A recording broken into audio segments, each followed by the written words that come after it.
Selamat pagi sahabat RSKM, salam sejahtera untuk kita semua. Kali ini kita akan membahas salah satu penyakit yang menyebabkan kematian dini di seluruh dunia. Itu menurut WHO tahun 2020, yaitu hipertensi atau yang biasa kita sebut dengan darah tinggi. Kita akan langsung bertanya pada ahlinya ya. Di sini nanti kita akan mendatangkan tamu dari salah satu dokter terbaik yang kita miliki di Rumah Sakit Kristen Mojowarno, Dr. Christian Dion Sailan, spesialis penyakit dalam Mars. Halo. Selamat datang dokter. Selamat pagi, selamat datang. Bagaimana kabarnya hari ini dok? Baik. Iya. Seger. Iya dok, ini kita akan membahas tentang hipertensi ya dok? Iya. Sebenarnya HT itu atau hipertensi itu apa sih dok? Iya. Jadi hipertensi itu adalah nama lainnya adalah tekanan darah tinggi. Nah, tekanan darah tinggi itu dikatakan tekanan darah tinggi kalau kita mengukur yang alat tensi itu kalau tekanan darahnya itu di atas 140/90. Jadi itu yang dianut oleh oleh para ahli di Indonesia. Jadi, kalau misalnya tekanan darah di atas 140/90 itu yang dinamakan darah tinggi. Kalau untuk faktor resiko dok? Iya. Jadi faktor resiko itu ada dua hal besar. Yang pertama adalah faktor resiko yang tidak dapat dirubah, yaitu umur, jenis kelamin, dan juga faktor genetik. Jadi hipertensi itu adalah penyakit turunan, ya. Nah, faktor yang kedua adalah faktor yang bisa dirubah, misalnya pola hidup, pola makan, terus obesitas atau kegemukan kayak saya ini ya. Saya juga jangan dicontoh ya para sahabat RSKM ya. Dan juga penyakit-penyakit penyerta lainnya itu yang bisa dikontrol dan bisa dirubah, Mbak Yana. Ya. Kalau untuk itu dok, mitos biasa kan banyak orang yang menyebar di masyarakat luas. Mitos apa aja sih tentang hipertensi itu?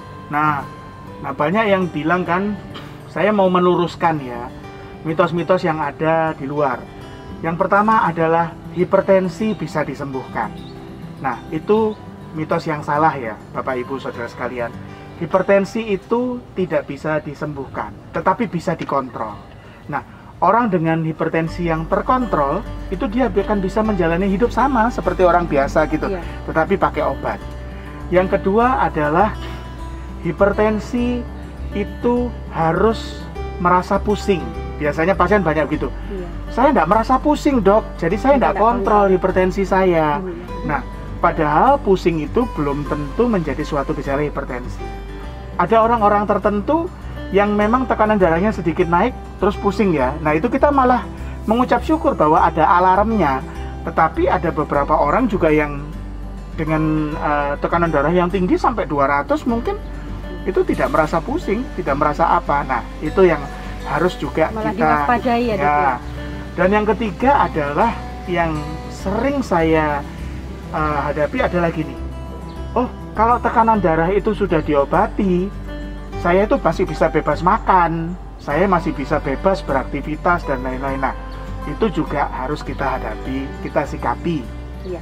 Karena hipertensi selain juga nanti dengan pengobatan, ada gaya hidup yang harus dirubah dan juga ada juga pola pengobatan yang harus diikuti. Nah, itu yang yang kabar mitos yang sering beredar pada pasien-pasien hipertensi. Iya. Menindaklanjuti yang tadi dok, kan dokter bilang kalau banyak orang itu kalau ada keluhan baru kontrol. Bagaimana bila hipertensi ini tidak diobati dengan baik sehingga menimbulkan komplikasi? Iya. Nah, kalau hipertensi ini tidak diobati dengan baik, dia akan mengalami komplikasi yang banyak.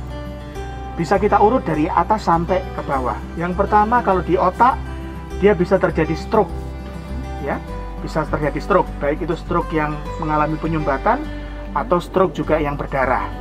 Yang kedua turun sedikit di mata, bisa terjadi kebutaan mata akibat tekanan darah yang tinggi, namanya retinopati hipertensi.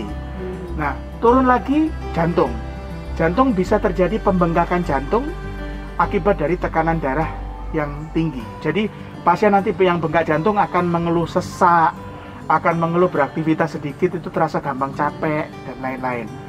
Pada ginjal bisa terjadi yang namanya gangguan ginjal kronis atau gagal ginjal kronis yang akan berujung ke cuci darah. Nah, pada kaki akan terjadi namanya neuropati atau gangguan-gangguan saraf gara-gara tekanan darahnya tinggi. Kaki akan terasa sering pegel, sering kebas, dan lain-lain. Nah, itulah Mbak Yana yang jahatnya hipertensi kalau tidak diatur dengan baik. Nah, untuk terapinya sendiri dok, untuk mengobati hipertensi. Nah, untuk terapi ya, Bapak Ibu sahabat RSKM, itu yang pertama adalah kita harus mengelola gaya hidup kita dulu. Ya. Yang pertama mengelola gaya hidup itu istilahnya kelola stres dengan baik. Tidak boleh stres berarti ya, ya. Jangan, ya namanya orang hidup pasti ada masalah, tetapi jangan terlalu dipikirkan sampai itu mengganggu kita. Yang kedua adalah pola makan yang baik. Pola makan yang baik adalah garam dikurangi, ya. Bukan berarti tidak pakai garam ya. Garam dikurangi, terus asupan gula dikurangi, dan juga asupan makanan-makanan yang berlemak. Misalnya contohnya adalah lemak, kulit ayam, atau mungkin jeroan ya, jeroan dan makanan-makanan seafood ya. Kecuali ikan ya, ikan masih boleh, tapi seafood kayak kepiting, kerang, cumi, udang itu harus dikurangi. Dan juga yang harus kita perhatikan adalah yang berikutnya, setelah makanan, bagaimana kita gerak badan secara teratur. Dengan kita olahraga 3-5 kali seminggu, 30 menit saja untuk awal. Itu akan bisa membantu mengatur, menormalkan tekanan darah tinggi. Dan yang berikutnya baru dengan pengobatan. Berobatlah secara teratur ke dokter sesuai dengan anjuran ya. Biasanya kalau di Rumah Sakit Mojowarno, pada awal datang pasien akan diberikan obat sambil kita pantau. Dan pada akhirnya nanti kalau sudah bagus, sudah teratur, sebulan sekali. Nah, selain itu juga akan dilakukan pemeriksaan berkaitan dengan tadi yang komplikasi tadi. Pemeriksaan jantung, pemeriksaan juga ginjal, pemeriksaan juga kolesterol dan lain-lain untuk mendukung semua untuk kebaikan penderita hipertensi itu sendiri. Iya, berarti itu harus itu ya dok ya, olahraga yang seimbang dan kontrolnya yang pasti harus rutin ya. Jadi tidak hanya waktu saat pusing saja atau ada keluhan saja. Dan kontrolnya kemana? Ke Rumah Sakit Kristen Mojowarno tentunya. Iya. Mungkin ada pesan singkat dokter untuk para penderita hipertensi di rumah? Iya, Bapak Ibu, sahabat RSKM, paling penting dalam penderita hipertensi adalah kontrollah teratur. Jangan dengar kata-kata orang lain yang bilang bahwa, nggak usah kontrol, karena nanti minum obat terlalu banyak nanti bahaya untuk ginjal, atau apa. Jangan dengar kabar-kabar yang tidak benar istilahnya. Dengan kontrol teratur, Bapak Ibu bisa lebih terjaga. Dokter akan memberikan nasihat, memberikan advice untuk kebaikan Bapak Ibu. Nah, selain kontrol juga 3 hal tadi. Yang pertama adalah kelola stres dengan baik. Ya, yang kedua adalah pola makan. Pola makan membatasi asupan garam, membatasi asupan makanan berlemak, membatasi asupan juga makanan yang terlalu manis. Yang ketiga adalah berolahraga atau gerak badan secara teratur. Gerak badan secara teratur bagaimana? 30 menit 3-5 kali seminggu. Nggak usah berat-berat ya Mbak Yana, misalnya jalan pagi atau apa. Nah, syukur-syukur kalau bisa misalnya ikut pusat kebugaran dan lain-lain. Dan yang paling akhir adalah tetap kita sebagai orang percaya, kita mengandalkan Tuhan sebagai sumber hidup kita.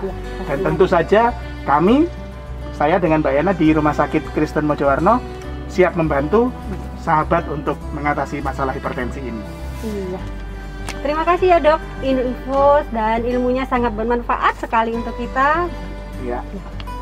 Terima kasih sahabat RSKM. Sahabat RSKM, sampai jumpa.